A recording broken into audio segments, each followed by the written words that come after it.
여러분 성경에서 이렇게 빨간색으로 써 있는 거는 전부 다 예수님 말씀이죠. 오늘 이 2장 12절부터 17절까지도 전부 다 빨간 글씨입니다. 그리고 돌아가신 예수님이 여러분 지금 편지가 오고 예수님으로부터 놀랍지 않습니까? 여러분 돌아가신 분한테서 편지가 왔다라고 한번 생각을 해보세요. 얼마나 놀랄까요? 여러분 그런 놀라운 마음을 가지고 오늘 같이 말씀을 대하기를 원합니다. 버가모 교회의 사자에게 편지하라. 좌우에 날선 검을 간지신 이가 이르시되 네가 어디에 사는지를 내가 아노니 거기는 사탄의 권자가 있는 데라. 네가 내 이름을 굳게 잡아서 내 충성된 증인 안디바가 너희 가운데 곧 사탄이 사는 곳에서 죽임을 당할 때에도 나를 믿는 믿음을 저버리지 아니하였도다. 그러나 네게 두어 가지 책망할 것이 있나니 거기 네게 발람의 교훈을 지키는 자들이 있도다. 발람이 발락을 가르쳐 이스라엘 자손 앞에 걸림돌을 놓아 우상의 제물을 먹게 하였고 또 행음하게 하였느니라. 이와 같이 네게도 니골라당의 교훈을 지키는 자들이 있도다. 그러므로 회개하라. 그리하지 아니하면 내가 네게 속히 가서 내 입의 검으로 그들과 싸우리라. 귀 있는 자는 성령이 교회들에게 하시는 말씀을 들을지어다. 이기는 그에게는 내가 감추었던 만나를 주고 또 흰돌을 줄 터인데 그 돌 위에 새 이름을 기록한 것이 있나니 받는 자밖에는 그 이름을 알 사람이 없느니라. 아멘. 여러분 잠깐 그 앞에 가서요 1장 16절 한번 보세요. 우리 예수님의 모습을 세 가지만 여러분 마음에 간직하고 있으시기 원합니다. 1장 16절 그 쭉 위로 올라가면 있지요. 1장 16절을 한번 같이 읽어봐요. 시작. 그의 오른손에 7별이 있고 그의 입에서 좌우에 날선 검이 나오고 여기까지만 해도 돼요. 오른손에 7별. 그래서 지금 금촛대사를 거닌다 그랬습니다. 금촛대사를 거는데 예수님의 오른손에 7별이 있고, 근데 이 7별은 이제 주의 종들이다 이렇게 설명을 뒤에 해주시고 계시는데요. 제일 문제가 되는 게 예수님의 입에서 좌우에 날선 검이 나오고 있다는 것입니다. 좌우에 날선 검 말입니다. 여러분 하나님의 말씀, 입에서 나오니까 말씀이잖아요. 하나님의 말씀을 들었는데 내 마음이 편안해지고 그런 게 아니고요. 어때요 지금? 날선 검이에요 여러분. 지금 이런 날선 검의 말씀을 우리가 받으실 수 있어야 됩니다 여러분. 이거는 그야말로 수술칼인 것 같아요. 자 그래서 이런 말씀의 시대를 우리가 맞이야만 합니다. 자 우리 한번 프린트 쓴 거를 여러분 보시기를 바랍니다. 자 우리 오늘 또 이제 요한계시록 우리가 들어갈 거예요. 자 계시 요한 계시록 그랬습니다. 계시라고 하는 게 뭐냐? 계시 리빌레이션 하잖아요. 계시라고 하는 것은 똑같은 의미예요. 커튼을 젖히는 것. 연극을 하는데 커튼이 쫙 막혀 있었어요. 무엇을 할지 모르는 거예요. 누가 나올지. 커튼이 쫙 거치는 것은 시작이잖아요. 그래서 커튼을 젖히다 그런 말도 있고요. 그 다음에 감추어져 있던 것들을 드러낸다 그런 뜻이 있습니다. 감춰뒀다는 것입니다. 그게 계시입니다. 또 세 번째는 사람의 능력으로는 도저히 알 수 없는 진리를 알게 하시는 것이 계시입니다.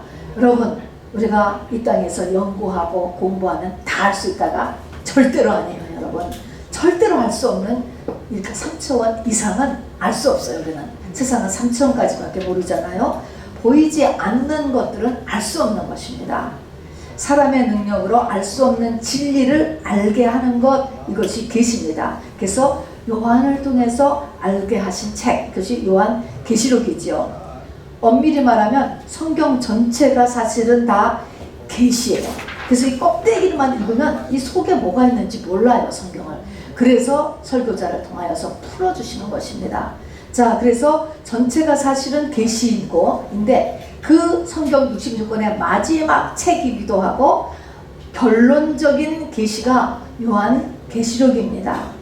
그 요한 계시록의 내용은 뭐냐면 예수 그리스도가요 2000년 전에 크리스마스에 오셨잖아요. 근데 인류 역사에 다시 오신다라는 것입니다. 우리 다 아는 이야기지만 여러분 이거 심각하게 생각할수록 너무 심각한 것 같아요. 정말로 인류의 역사에 이 지상에 다시 오신다는 것입니다. 그리고 다시 오신다는 것이고, 그때에 예수님이 다시 오실 때 그때 무슨 일이 일어났는가? 여기 보니까 반드시 일어난다는 거예요. 반드시 오시면서 예수님이 오실 때가 되면 반드시 일어나는 일들, 그런 것을 미리 알려주시는 책이 요한계시록이다 하는 것이죠. 자, 이제 하나님께서는요 모든 것을 다 드러내셨어요. 요한계시록까지 해서 인류 역사의 창세기, 태초에 하나님이 천지를 창조하시느라부터 시작해가지고 요한계시록에서 끝났어요. 천지가 다 접어졌습니다, 여러분. 그래서 다 이 성경 쪽에 다 집어넣으셨다는 것입니다. 다 끝나셨어요.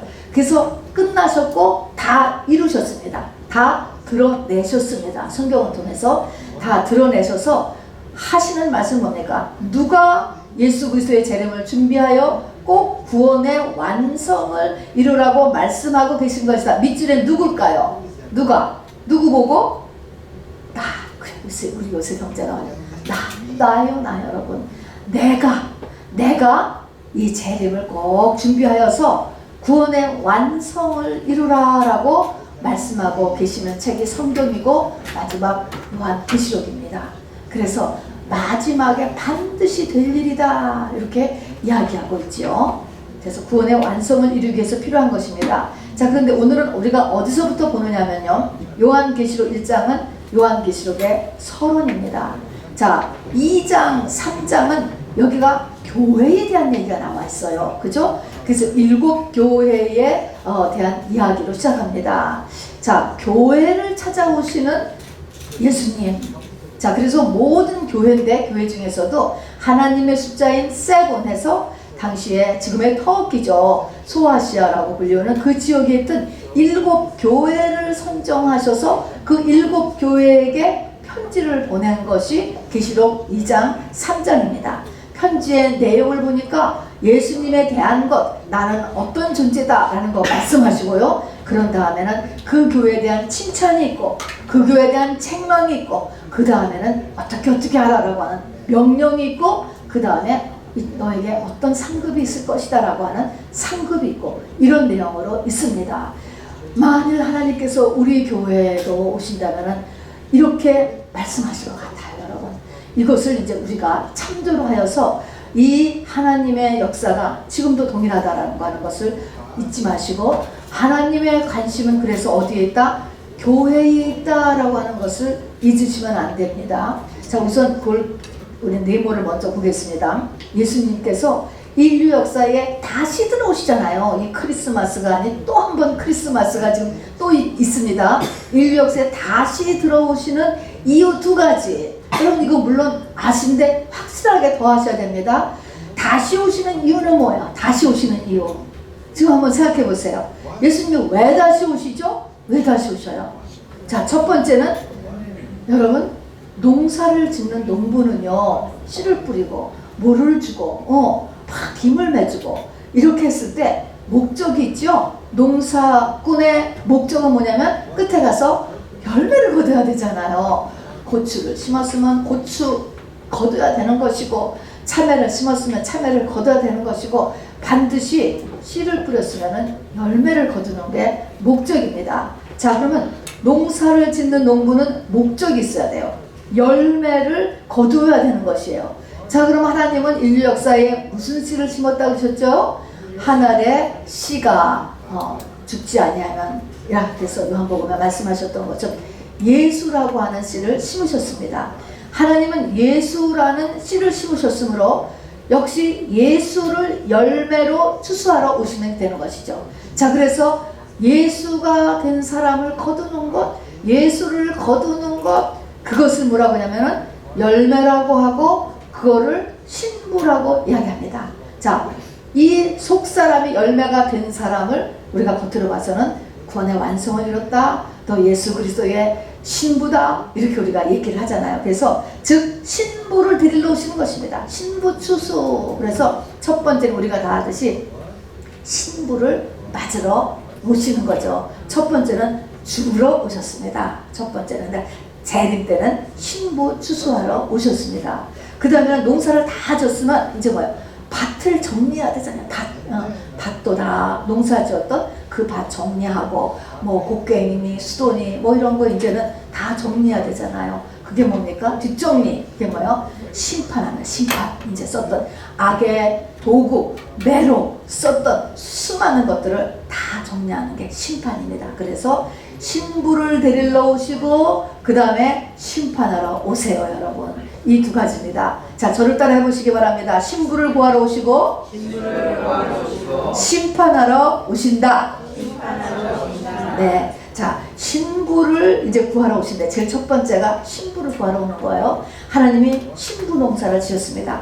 이 신부 농사를 어디서 짓느냐? 메인 이 신부 농사를 짓는 그 밭이 어디냐 하는 것입니다. 그 신부를 만들어내는 곳이 어디냐면은 그곳이 바로 교회요, 교회 여러분. 그래서 교회를 오시고 교회에 관심이 많으신 거예요. 교회는 그 신부를 만들어내는 곳이에요.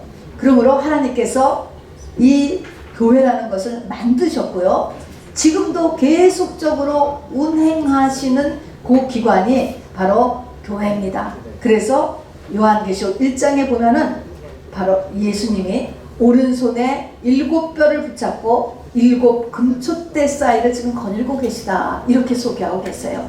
그 말씀은 예수님이 지금 우리 보이지 않죠? 7별이라는 것은 뒤에 바로 설명이 별은 주의 종이다. 그 교회 담임 목사라는 것입니다, 여러분.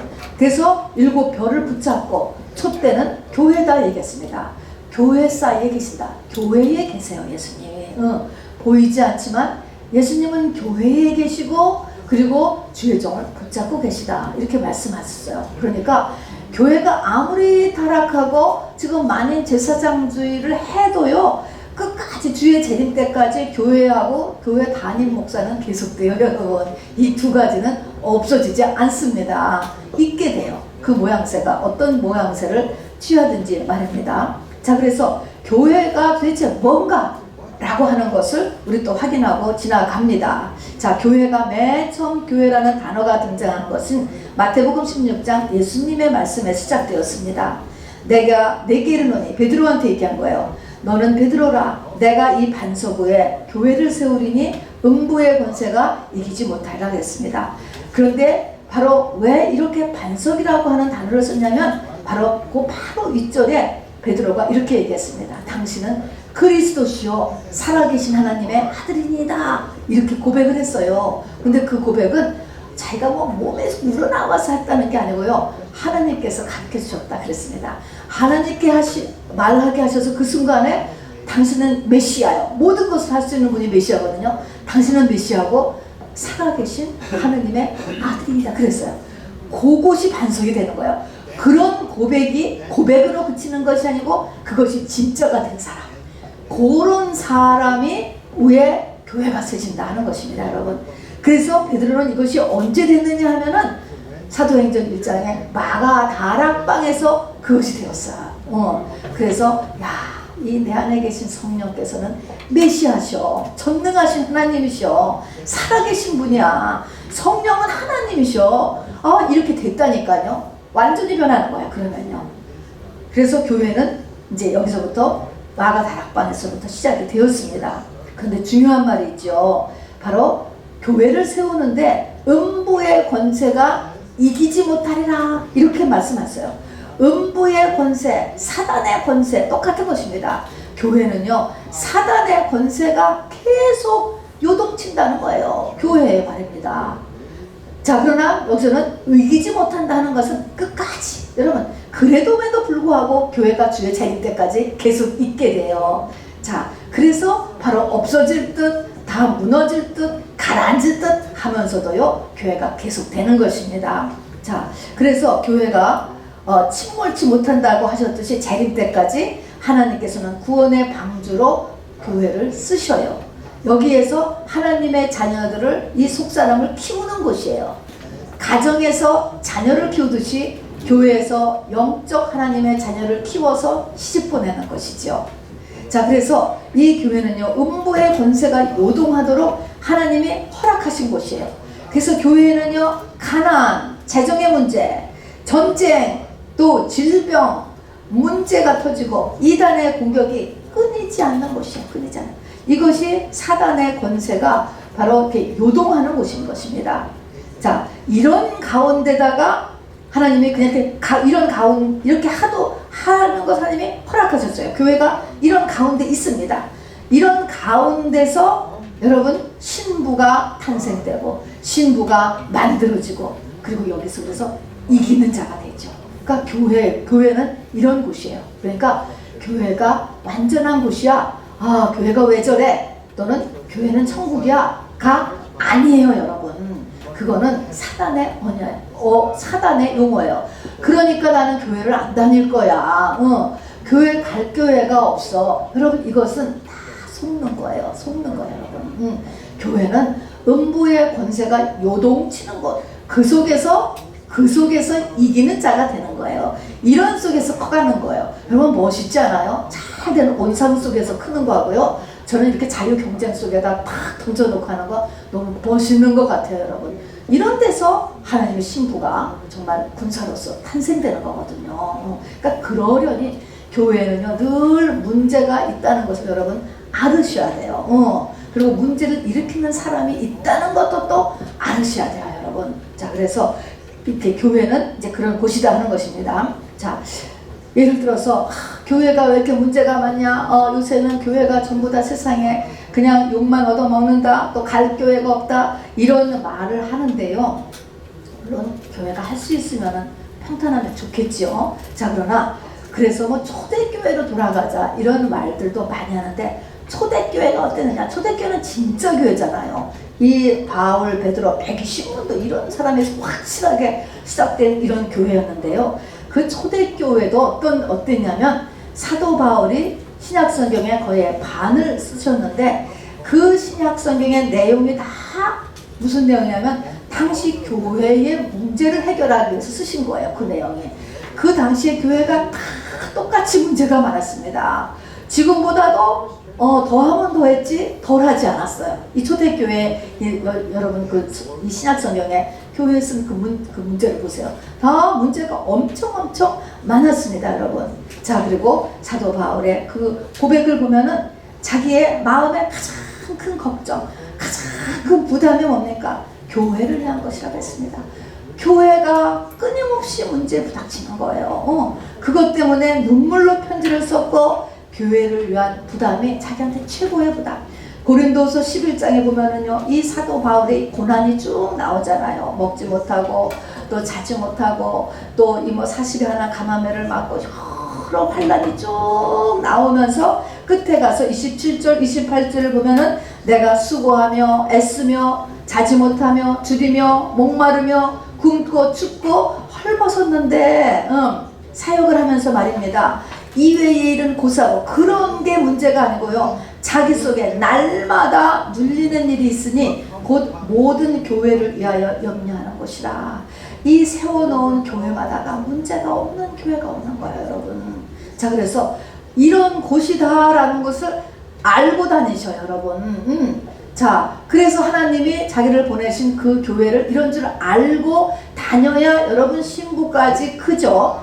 가정이 없는 곳에서 사람이 아무리 물론 고아원에서 클 수도 있어요. 혼자 클 수도 있습니다. 그러나 하나님께서 가정을 만들어서 자녀를 키웠듯이 교회를 통하여서 바로 신부를 만드신다는 것. 또 이 교회는 바로 이 교회가 예수 그리스도의 몸이다 해서 성령이 역사하시고 여기 있는 대로 우리 주님은 뭐예요? 이 교회 안에 금숫대 사이를 거니는 분으로 첫 번째로 묘사하고 있다는 것을 잊어버리시면 안 됩니다. 자, 그래서 교회라고 하는 것의 중요성을 아시기 바랍니다. 자, 부족한 교회임에도 불구하고 교회가 성령의 역사가 있는 곳이라는 것을 잊어버리시면 안 돼요. 자, 여기 보니까 7교회가 나오는데요. 7교회 보면은 거기에 책망만 있는 교회가 있어요. 책망만 있는 교회. 7교회 중에 라오디게아 교회거든요. 근데 이 라오디게아 교회, 이 책망만 있는 교회도요. 하나님 거기는 교회도 아니야. 그러지 않고요. 거기도 그냥 교회라고 부르셔요. 그리고 거기서 이기는 자가 되라고 이제 이야기하죠. 자, 7교회 맨 이제 첫 장의 맨 끝절입니다. 자, 당시 소아시아에 실제 있었던 교회들인데요. 이 교회들 7교회는 그 당시에 있었던 모든 교회를 대표해요. 그 당시에도 100여 개의 교회가 이미 서 있었다고 하는데요. 그 교회가 크게 이렇게 7가지로 다 나눌 수가 있었대요. 지금도 마찬가지입니다. 교회라고 하는 것이. 그래서 당시의 모든 교회를 대표하기도 하고요. 그 시대 2000년 이상 가겠죠? 그 이후에 계속된 교회를 연대적으로 대표하는 것입니다. 맨 처음에 에베소 교회 시대, 4대 교회 시대, 버가모 교회 시대 그 순서대로 나가요. 그래서 시대적으로 맨 마지막에 무슨 교회 시대인지 아세요? 라오디게아 교회 시대. 우리 지금이 라오디게아 교회 시대예요. 교회 시대의 마지막. 그래서 이 기독교 역사 전체를 7등분으로 나누는 거하고 또 딱 맞는 거예요. 또 세 번째로 보면은 어느 시대인 간에 2000년 전뿐 아니라 지금도 어느 시대거나 교회가 이런 7가지 양상을 다 띈다는 것입니다. 그런 거 보면은 영이라고 하는 것은 과거나 현재나 영원토록 또 지옥을 떠나서 똑같은 것입니다, 여러분. 그러니까 우리가 알 것은 여기에서 말하는 주님이 칭찬하시는 것을 우리가 꼭 하도록 하고, 지금도 칭찬할 거예요. 또 주님이 책망하시는 것은 지금도 우리가 이 책망을 고치려고 해야 되는 것이죠. 그리고 여기서 주님이 명령하시는 것은 우리가 꼭 하려고 하고, 그러면 되는 것이에요, 여러분. 그러면 우리가 완전하게 우리 주의 신부로서 열매 맺게 되는 것이죠.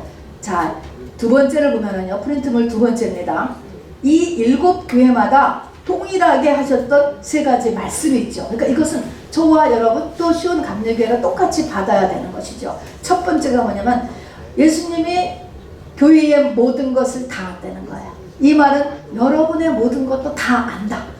다 안다. 자, 이 말의 뜻에는 뭐냐면은 너가 잘못 알고 있는 것도 있는데 예수님은 그걸 진짜로 다 안다는 거예요. 진짜로. 차이가 나지요.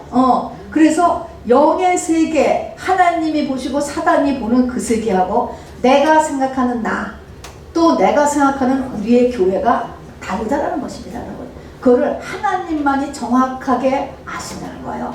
하나님은 내가 너의 모든 것을 안다. 그래서 저 버가모 교회도 얘기하려면 너희들은 알고 있어? 너 이 버가모 교회는 사단의 권정에 있다. 사단의 집결소가 있는 곳에 너네 교회가 지금 있는 거야. 너 그거 알고 있니? 물어보는 거예요. 이렇게 얘기해 주셨습니다. 그런 것처럼 하나님께서 모든 것을 정확하게 알고 계신다라고 하는 것입니다. 두 번째는 성령이 교회들에게 하는 말씀을 들을지어다 그랬습니다. 자, 성령께서 어디를 통해서 말씀하시는가 하는 것입니다. 성령이 교회들에게 하시는 말씀을 들을지어다. 뭐를 통해서요? 밑줄에다가 교회를 통해서 말씀하십니다, 여러분. 교회를 통해서. 그래서 교회에서 첫 번째는 설교죠.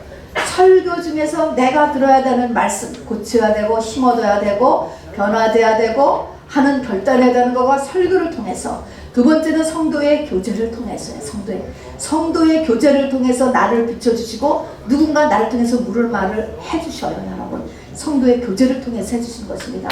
또 교회 와서 기도할 때 하나님께서 깨닫게 해주세요. 갑자기 어떤 생각이 들어온다니까요. 어떤 마음이 일어나는 거예요. 이것이 뭐예요? 다 성령이 교회를 통해서 역사하신다는 거. 그래서 교회를 에베소서에 보면 예수 그리스도의 몸이다라고 이야기했습니다, 여러분. 자, 그러니까 교회를 여러분이 무시해버리고 그냥 내가 혼자 신앙생활을 하겠다라고 하는 것은 아예 시작을 못해. 그렇게 하면요. 이게 요한계시록이 성경 전체의 앱스트랙트거든요. 65권을 정리해 놓은 것 같은 것인데 바로 교회 생활부터 안 하겠다라고 하면은 앞으로 나갈 수가 없어요. 요한계시록이 그냥 시작부터 교회부터 이렇게 시작하잖아요. 그래서 교회가 여러분 굉장히 중요해요. 사단이 이걸 알기 때문에 교회를 발로 밟아요. 발로 밟아. 그거에 넘어가시면 안 돼요, 여러분. 교회는 아주 중요하고요. 담임 목사라고 하는 위치도 굉장히 중요한 위치예요, 여러분.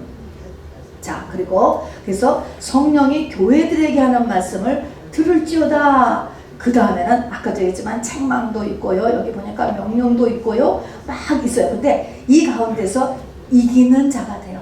교회라고 하는 단체가 있으면서 동시에 내가 여기서는 개인이에요. 이기는 자가 돼요. 어떻게 이기는 자가 되지? 어떻게 이기는 자가 되냐면 첫 번째 예수님에 대해서 공부해야 돼요. 두 번째는 칭찬해 준 것은 계속해야 돼요. 책망받은 것은 회개하고 고쳐야지 돼요. 그도 하나님께서 뭐 해라? 네가 가진 것을 바로 빼앗기지 말아라. 그런 거 빼앗기지 않도록 이렇게 명령한 것은 순종해야 돼요. 자, 그래서 여기 일곱 교회에 나오는 것을 총 정리를 해요, 여러분이. 정리를 해서 여기서 보니까 예수님은 어떤 분이라는 게 쭉 나오거든요. 그거 정리하고 그 다음에 칭찬한 내용을 다 정리하고 책망받은 거 다 정리하고 명령한 거 다 정리하고. 여러분 간단해요, 여러분. 그렇게 하면은 신앙생활을 승리하는 거예요. 사실은 엄밀히 말하면은. 그러나 이게 정리는 할 수 있지만 굉장히 어렵습니다, 여러분. 그 내용을 보면은 어쨌든 그렇게 요한계시록 2장 3장만을 보면서 내 신앙을 점검해 보는 거 저는 매우 아주 쇼트컷이라면 그게 쇼트컷인 것 같아요. 쇼트컷이고 그리고 아주 중요하다고 생각합니다. 자, 오늘 버가모 교회부터 시작을 하고 합니다. 가장 북쪽에 위치해 있어요. 가장 북쪽에 있는데 이 내용을 보면은요 7가지 이 상황을 썼는데요. 얼마나 근사한가 보세요. 버가모 교회가 390m 높이의 언덕 위에 위치하여 천연 요새 도시고요. 아래로 아름다운 자연환경이 쫙 보이는 이런 아름다운 도시였다고 해요. 아까 사진에서는 지금 2000년 전이니까 아무것도 아니죠. 그렇지만 굉장히 아름다운 곳이고요. 그 다음에는 소아시아 전체의 로마의 행정도시다. 로마가 그 인근을 다 점령했잖아요. 근데 거기에 행정도시로 따로 이렇게 거기다 이렇게 명령을 했을 것만큼 인정받은 도시라는 것이죠. 자, 뉴욕이 도시다. 뭐 뉴욕이 가장 큰 도시라고 하면 한 워싱턴쯤은 되지 않을까 싶어요, 여러분. 자, 그래서 이렇게 아주 로마의 인정받은 큰 도시. 그리고 이 도시의 심볼은 뭐냐면 정의의 칼이라는 거예요. 법이 발전됐고 공의로운 이런 사회를 유지하는 그런 도시였다는 것입니다. 정의의 칼이다. 이렇게 얘기했습니다. 그런데 여기에 신들의 박람회장 같은 여러 신전이 아주 신전의 박람회장 신전들이 다 모여 있었던 곳이라고 합니다. 제우스라고 하는 거는 제우스 신이 알지요. 제우스, 아테네 이렇게 얘기하는데 신들의 왕이다. 신들의 으뜸이다. 이렇게 얘기하죠. 보통 뭐 제우스 신, 디오니소스, 쾌락의 신. 지금 한국에는 이 디오니소스 신이 아주 발악을 하는 것 같아요. 그 다음에 테메데르 신, 성공하고 싶어 이런 이 신한테 가는 거예요. 바카스, 아스클레피오스. 지금도 앰뷸런스나 병원에 가면 이거 막대기에다가 뱀이 뚫뚫 막혀있는 이거 아스클레피오스 신입니다. 아름답고요. 아름다워지고 싶은 비너스 신, 또 미네르바. 학원에 가면 부엉이 사진 맨날 잘 붙어 있잖아요. 학문의 신, 미네르바 신, 또 로마 황제 신. 거의 큰 신들이 여기 신전이 다 이 버가모에 자리 잡고 있었다는 것이죠. 자, 그래서 이 버가모에 사는 사람은요, 자기가 필요한 데 가서 빌면 돼. 나는 정말 모든 것에서 으뜸이 되고 싶어. 제우스한테 가고, 아름다워지고 싶어. 젊은 사람들은 비너스 신한테 가고, 또 공부를 점점 1등을 좀 계속해야 되겠다. 미네르바한테 가고, 정말 즐기고 싶고 더 그냥 펀 하는 사람은 디오니소스한테 가고 이러면서 지냈어요, 여러분. 자, 중심은 누구예요? 나야, 나. 내가 중심이 돼서 내가 필요한 것을 찾아다니는 거예요. 똑같죠. 그런 상태. 예수님은 지금 하나님은 어떤 신이에요? 네가 중심이 아니고 하나님이 중심. 하나님 중심에 너를 꺾는 거예요, 여러분. 이게 얼마나 큰 차이입니까? 근데 신전이 쫙 있어요. 지금은 신전은 이렇게 신전은 없지만 지금도 비슷하죠. 그리고 거기는 그것뿐이 아니에요. 30만 권이나 되는 책이 있는 그 인근의 최고의 거대한 도서관이 있는 지성의 도시입니다. 여러분, 이 학이라고 하는 거에 프라이드가 얼마나 큽니까? 인간 혼의 프라이드 굉장하잖아요. 그 다음에 최고의 병원이 있고 의과대학이 있던 도시였다고 합니다. 그래서 로마 황제도 여기로 와서 병원을 갔었다는 기록이 있대요. 또 헬라 문화라고 하는 첨단 문화, 높은 지식, 또 로마 황제가 인정을 해주는 긍지의 이런 정의의 도시 버가모입니다. 여러분 이런 데에 교회가 섰어요. 버가모 이름 따서 당신 그냥 지역을 따라서 엘리코시티 교회 이런 식으로 이름을 지었으니까 버가모 교회라는 하나님의 교회가 섰어. 이렇게 저 생각에는요, 이렇게 그러면서 오직 예수 간판 붙이고 십자가 졌으면 기죽어서 못할 것 같지 않아요, 여러분? 정말 그럴 것 같아요. 얼마나 의리의리해요. 이런 곳에 버가모라고 하는 교회가 서 있다라는 것입니다. 자, 여기서 예수님이 첫 번째 하는 말씀이 뭐냐면은 이 버가모 교회가요, 첫 번째 하신 이가 가르치되, 자, 오늘 이 버가모 교회의 첫 번째 말씀이 뭐냐면은 나는 내가 어디에 사는지를 내가 아노니 그랬습니다. 자기의 영적인 위치가 어딘가라는 것을 여러분이 먼저 알라는 것입니다. 네가 어디에 사는지를 내가 아노니, 거기는 사탄의 권좌, 그러니까는 헤드쿼터라는 거예요. 사탄의 권좌가 있는 데라, 이렇게 말씀하죠. 맨 처음에 하신 말씀이 내 영적 위치가 어떤가, 이거에 영향을 받으니까 이런 말이에요? 안 받으니까 얘기해요?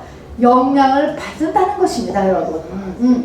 내가 지금 서 있는 영적인 위치가 어떠한가 라고 하는 것을 우리가 깨닫는 것이 첫 번째 지금 하시는 말씀입니다. 자, 이 말씀은 우리가 살고 있는 이 자기의 지역, 집, 가장 가깝게는 집부터 시작해서 도시부터 시작해서 주변에 뭐가 있는가, 앞집, 윗집, 옆집으로 전부 다 뭐 노래방이 있고 뭐 점집이 있고 타투집이 있고 그렇게 되지는 않는가, 또 그런 위치적인 것도 있고요, 또 뭐 라스베가스가 옆에 붙어 있다든가 이런 것도 다 열려 있고, 또 이것이 이렇게 보이지 않는 계층으로 본다면 우리 집안에 내려오는 내 영적인 위치가 어떤가, 우리 어머니 아버지가 저를 섬겼고 무당을 하셨었고 뭐 이런 위치, 또 지금도 형제들이 전부 다 차례를 지내고 있고 제사를 섬기고 있고 그런가, 이런 게 다 영적인 위치예요, 여러분. 그래서 맨 버가모 교회에 하나님께서는 네가 어디에 사는지를 네가 알아라,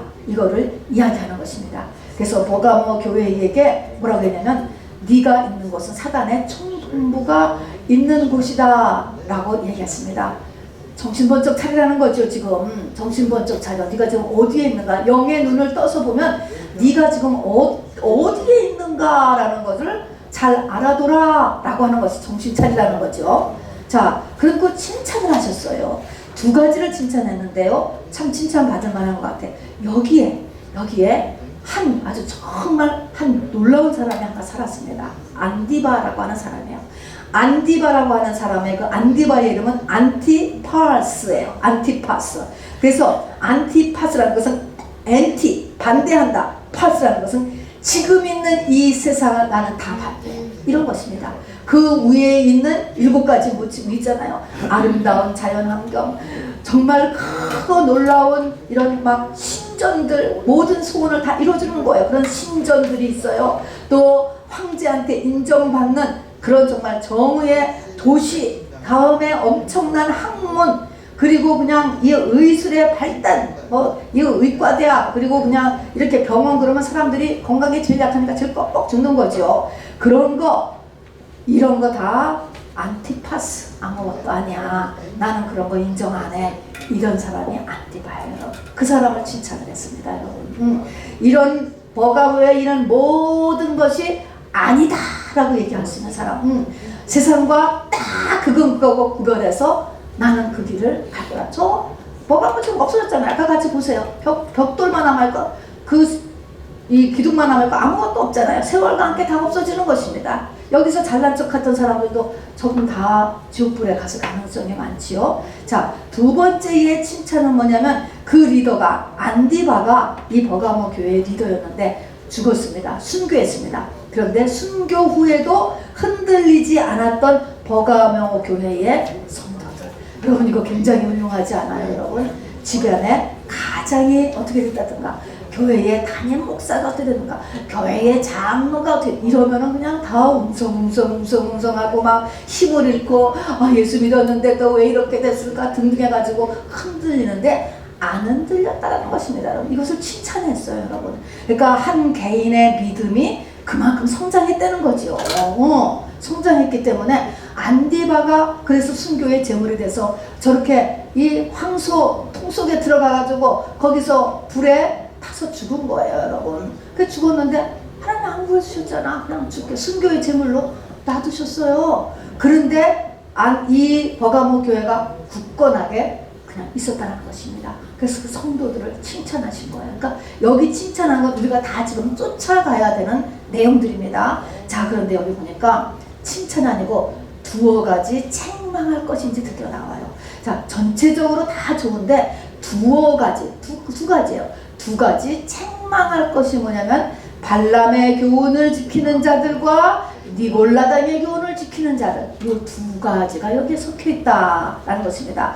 발람의 교훈과 니골라당의 교훈. 어떻게 보면 너무 당연하죠. 이렇게 좋은 이 지역에 발람과 니골라당이 뭐 안 들어가겠습니까? 발람과 니골라당의 교훈은 니골라당은요, 당시의 그 세상 가치관, 버가모 시대의 가치관에 혼합되는 거예요. 여러분, 세상 가치관에 혼합되면 반드시 쫓아오는 게 음란이 합리화되는 것이에요. 음란이 반드시 쫓아오게 돼 있어요, 여러분. 자, 니골라는 그 유래가요, 초대교회 7 집사님 중에 하나였어요. 시작은 훌륭했습니다. 그런데 이 니골라는 이 예수 믿는 거에 세상을 혼합시켜서 교리를 만들어서 사람을 끌고 나갔습니다, 여러분. 자, 물질 축복 중요해.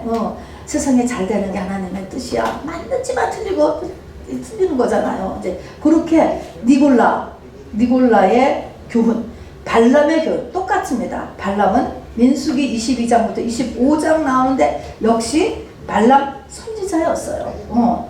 세상의 돈과 명예와 지위와 타협하는 영적인 리더죠.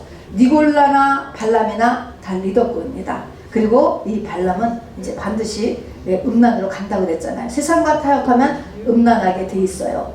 다시 말하면 2000년 전에 발람과 니골라는요, 우리가 배운 이 이스라엘 왕정 시대의 금송아지와 바알과 아세라 신앙과 똑같은 것이에요, 여러분. 그것이 바로 시대와 장소를 따라서 모습을 달리해서 나타나는 것 뿐입니다, 여러분. 똑같은 것이 나타나. 지금도 똑같이 나타난다는 것을 알아두시기 바랍니다. 그런데 이것을 지금 예수님께서 책망한다. 발람의 교훈, 니골라당의 교훈을 책망한다라고 이야기했습니다. 한번 내용을 볼까요? 여러분, 이 발람이라고 하는 선지자는요, 영적인 능력이 굉장했습니다. 이거는 그렇게 타고나서 쓰임을 받는 것이죠. 자, 이스라엘이 광야를 통할 때, 민수기 22장의 얘기입니다. 이스라엘이 광야를 통과하는데 아주 그냥 너무 잘 통과하고 있으니까 광야에 살고 있던 모압 족속이 있어요. 이 모압 족속이 이스라엘이 통과하면서 오를 갖다가 이렇게 해치고 가면 어떡할까? 물건을 뺏으면 어떡할까? 해가지고 이 모압의 왕, 이름이 발락이래요. 이름이 비슷하죠? 이 모압이 이 광야에 당시에 제일 무당 발람을 찾아갔어요. 무당은 제가 붙인 거고요. 선지자라고 여기 얘기했습니다. 근데 선지자보다는 무당이 더 맞는 것 같아요. 정확한 이름인 것 같아요. 발람을 찾아가서 이 왕이, 모압 왕이 돈을 주고 저 이스라엘이 망하도록 저주 제사를 드리고 저주 기도를 해주기를 요청합니다. 여러분, 한국의 무당하고 똑같은 거예요, 여러분. 한국의 무당 사업 번창하게 해달라고 가서 돈 주고 굿하잖아요. 또 뭐 망하게 해달라고도 해요. 어떤 사람이 뭐 망하게 해달라고 원수 있으면 가서 또 이런 거 똑같은 거예요. 똑같아요. 동서양이 똑같아요. 그래서 돈 주고 가서 했습니다. 그런데 발람이 저주 기도를 하는데 이 저주 기도가 안 되는 거예요. 저주 기도가 안 먹히고 안 돼요. 잘 안 돼서 못한다라고 하자, 이게 안 된다고 하니까 이 모압의 왕 발락이 돈을 더 엄청 이렇게 주는 거예요. 그야말로 복채를 댄다고 해야 될까요? 그리고 이제 모압의 그냥 귀족들을 또 보내서 아주 친절을 베풀면서 그냥 계속 돈을 주는 거예요. 자, 하나님, 그러니까 발람은 선지자가 알았어요. 이것이 하나님께서 원하시지 않는 일, 저 이스라엘을 망하라고 기도하는 일은 하나님이 원하시는 일이 아니로구나, 기뻐하시지 않는 일이라 아니구나 알았지만 뭐가 탐나요? 돈이 너무나 탐났어요. 그래서 군을 받고 그 다음에 뭐를 가르쳐 줬느냐, 이것은 어떻게 하냐면 저 사람들을 갖다가 음란으로 무너뜨려라 라고 가르쳐 준 거예요. 그리고 그렇게 기도를 해줬습니다. 여러분, 자, 여러분, 사람이 음란해지는 것이 사단의 역사라는 걸 알아두셔야 돼요. 이게 지금 발람 선지자가 기도함으로 인하여서 이스라엘 민족이 음란해지기 시작하는 것입니다. 사단의 기도로 사람이 음란해진다 이야기했습니다.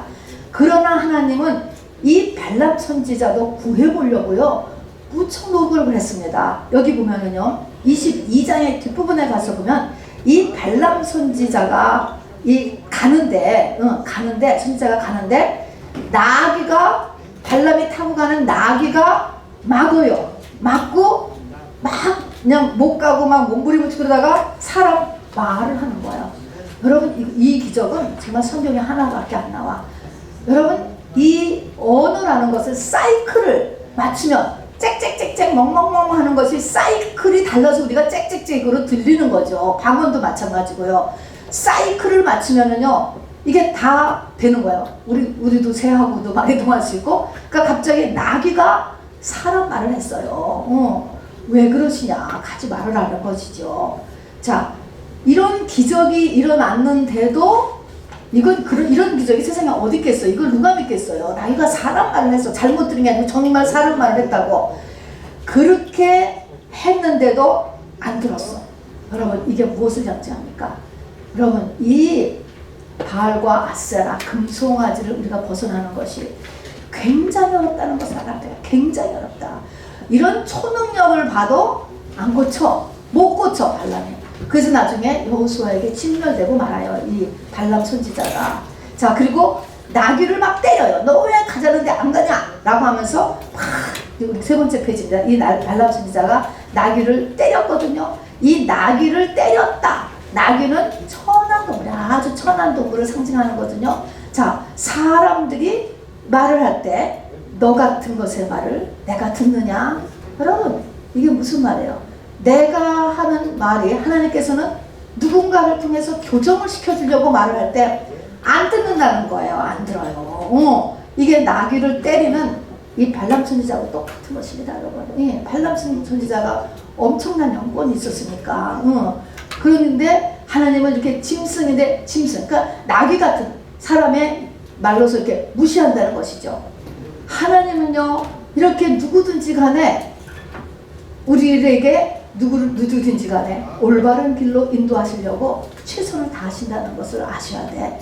그래서 우리가 마음을 낮추는 것이 굉장히 중요하고요. 귀를 열어두는 것이 굉장히 중요합니다, 여러분. 그러나 굉장히 어렵다. 우리가 이 양다리 신앙에서 순서를 바꾸는 것이 굉장히 어렵다는 것을 알아줘야 돼요. 그래서 이것 올해가 가기 전에 이걸 반드시 우리가 간절히 기도해야 됩니다. 안 맞습니다. 안 맞아. 자, 결국 발람의 저주 기도가 먹히지 않자 발람은 선지자죠. 발람 선지자는 이스라엘을 무너뜨리기 위해서 다른 아이디어를, 영적인 거예요. 굉장히 중요한 아이디어를 모압에게 줘요. 모압의 발락에게. 근데 그것은 음란으로 공격해.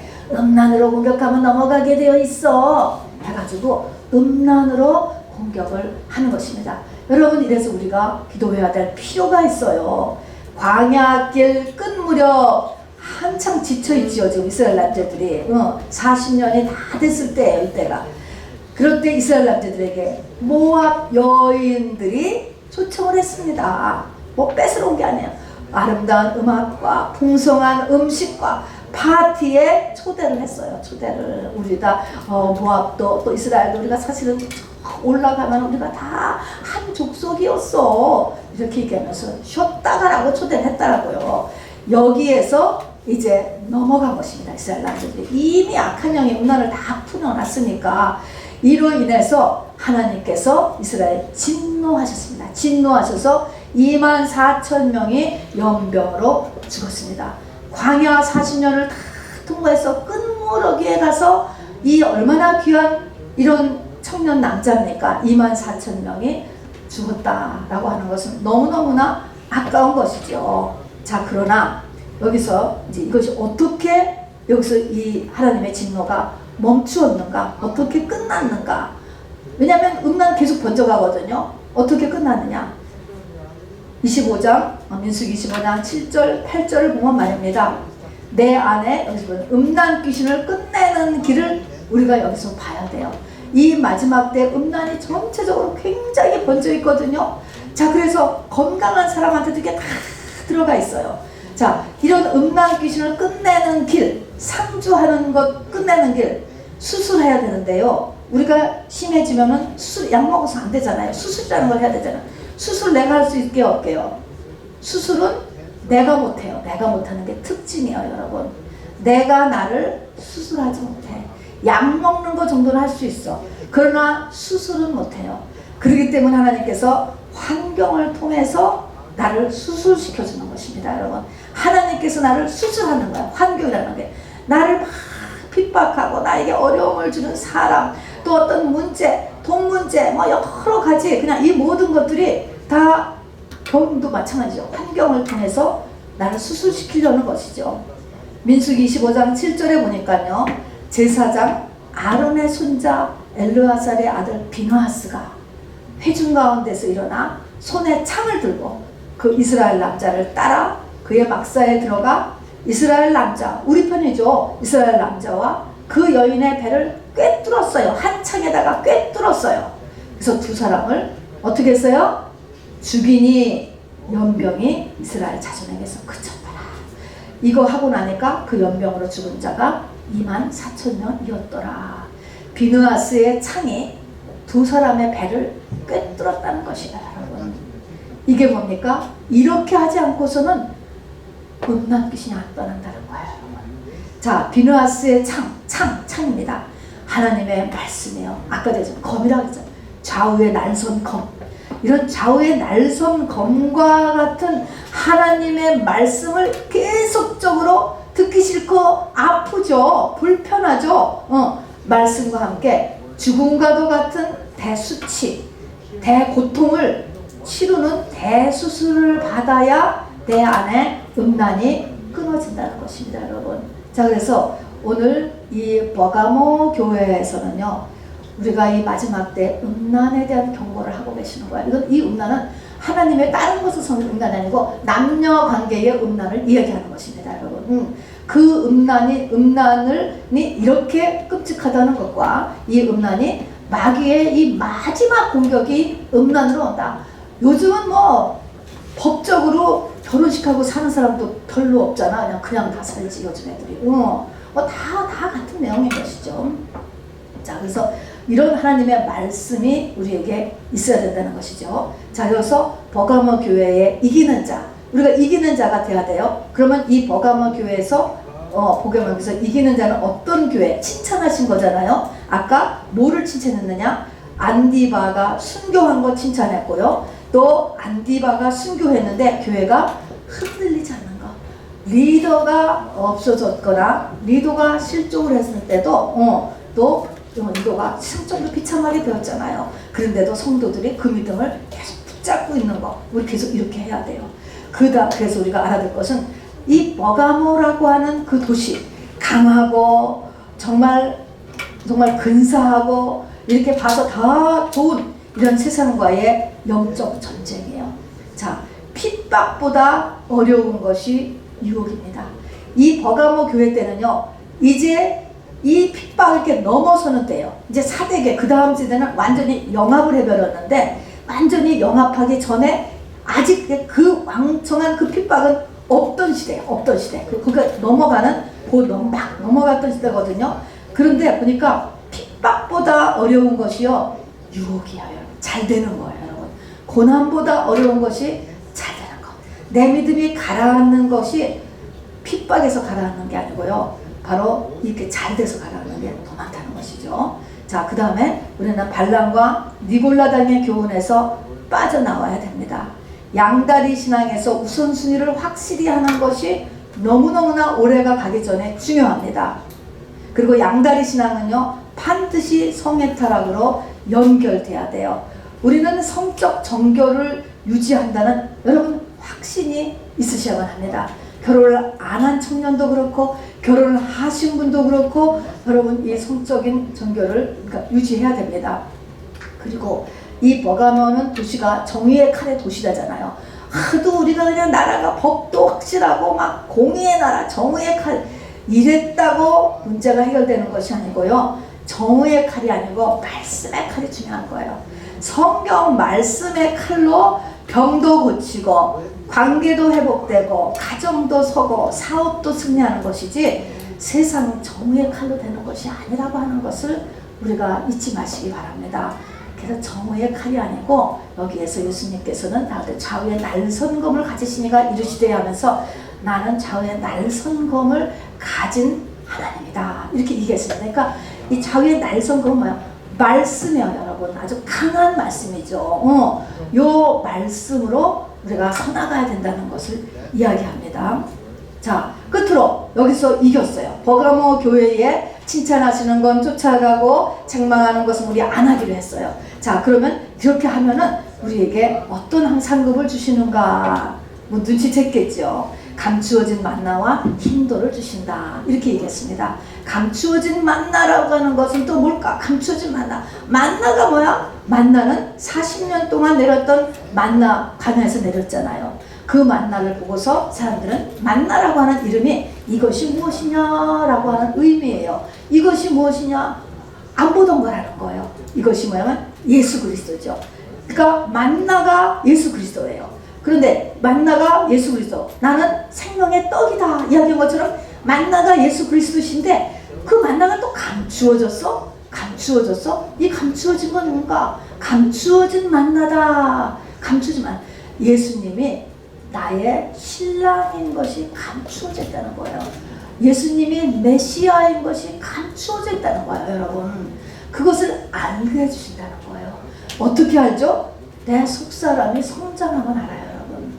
어리면은 분별이 안 돼요. 자, 그래서 속사람의 짝이 되는 신랑이 안 보여. 조그만 어린아이는 3살, 4살짜리 여자애는 사랑 그런 거 몰라요. 남자를 봐도 뭐 아무것도 없어요. 한 17살, 18살 이 정도 되면은 남자를 보면은 사랑이라는 거 하는 그런 그 마음의 감동이 일어날 수 있잖아요. 근데 이때는 이 사랑이 안 느껴지는 거야. 예수님의 사랑이 안 느껴지는 거. 이게 고린도전서 13장의 그 사랑인 것입니다. 아가페 사랑이죠.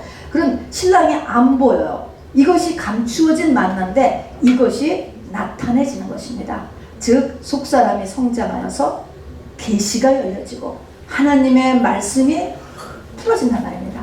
하늘이 열리고 예수 그리스도가 모든 문제를 해결하는 메시아이고 내 영혼의 궁극적인 짝이로구나 라는 것을 아는 복, 이게 감추어진 만납니다. 자, 그 다음에 흰돌은 당시 재판정에서 이겼어. 승리. 이쪽 이겼습니다. 손 들어주는 쪽에 때 주는 표시였대요. 흰돌이래요.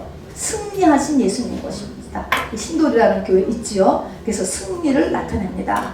그런데 이 돌 위에 새 이름을 기록하여 준다. 굉장히 많이 어렵죠. 돌 위에 내 이름을 기록하여 주는데 내 이름이 새 이름으로 나를 기록하여 준다는 거예요. 자, 그러면 돌이 성경에는 2번 나와요. 첫 번째 돌은 십계명의 돌판, 깨진 돌판. 두 번째 돌판은 첫 번째 돌이 깨져야 두 번째 돌판에다가 십계명을 새겨놓은 것처럼 첫 번째 돌이 깨졌다라는 것입니다, 여러분. 자아가 죽은 사람을 이야기하는 것이지요. 그렇게 자아가 죽었으면 바로 두 번째 돌에다가 거기다가 내 이름을 새겨줘. 그 두 번째 돌은 흰돌이야, 흰돌. 승리의 돌. 승리의 돌이고 거기에 내 이름이 새겨지는데 그 이름은 새 이름이라는 것입니다. 똑같은 나, 최현림 하면 내 이름인데 그냥 세상에서 부르던 그런 내가 아니고 내가 새 사람이 돼. 그렇게 이름이 적혀져 온다는 것이죠. 그래서 요한계시록 14장 1절에 보니까 내가 보니, 요한이 보니 보라 어린 양이 시온산에 섰고, 어린 양이, 그러니까 예수님이 오시는 거예요. 시온산으로 오셔요. 재림입니다. 재림할 때 그 재림예수와 함께 14만 4천이 서 있는데 14만 4천은 전부 다 이마에는 어린 양의 이름과 그 아버지의 이름을 쓴 것이 있더라. 이마, 여기가 두 번째 돌판이야. 돌판. 이것은 뭡니까? 내 속에 영이 달라졌는데 영은 어디로 나타나느냐? 생각으로 나오는 거예요. 그래서 어떻게 보니까 그 사람의 생각이 영이잖아요. 그래서 이마에 바로 어린 양의 이름, 아버지 이름을 쓴 것이 있더라 했는데 그것이 흰 돌 위에 새 이름을 기록해 주는 거하고 같은 내용인 것입니다. 그래서 내가 새 이름을 받는다. 새 사람이 된다. 그런데 그 이름은 받은 사람만 안다. 이런 것은 나를 하나님께서 이 새 이름을 받도록 이끌어 가셔요. 각 사람을 이끌어 가는데 이끌어가는 그 비밀스러운 과정이 있다는 것입니다. 이끌어가는 이 비밀스러운 과정을 누구만이 알아? 본인만이 안다는 거예요. 물동은 하인만이 이게 기적으로 우리 포도주가 됐고 이게 저 예수님이라는 분이 한 거라는 것을 아는 것처럼 본인만이 아는 이게 도대체 무엇을 의미하는 것인지. 그래서 바로 여기에는 이 버가모 교회에서 칭찬하는 것을 계속하고 버가모에서 책망하는 것을 고치려고 하는 저와 여러분에게는 하나님께서 이렇게 이 신부로 가는 길로 우리를 이끌어 주신다, 이런 말인 것입니다. 자, 여러분 말씀을 생각하시면서 잠시 기도하시겠습니다. 성령이 교회에게 하는 말씀을 들을지어다. 하나님은 지금도 저의 첫 번째는 저의 목소리를 통해서 또는 성령께서 여러분에게 깨달음을 통하여서 또 기도 중에 또 찬양 중에 우리에게 나에게 말씀하시는 거예요. 그래서 성령이 교회들에게 하는 말씀을 들으셔야지 됩니다, 여러분. 자, 오늘 말씀을 보면서 어떤 부분을 내가 고치고 또 내가 변화받고 해야 되는지, 내가 정말 이건 안 되겠다 그런 거는 기도하는 거예요. 하나님 되게 해주세요. 그렇기 때문에 우리가 기도하죠. 내 힘으로 이거 못하겠습니다 하는 것을 이 시간에 말씀을 상고하시면서 기도하시기 바랍니다. 주 예수여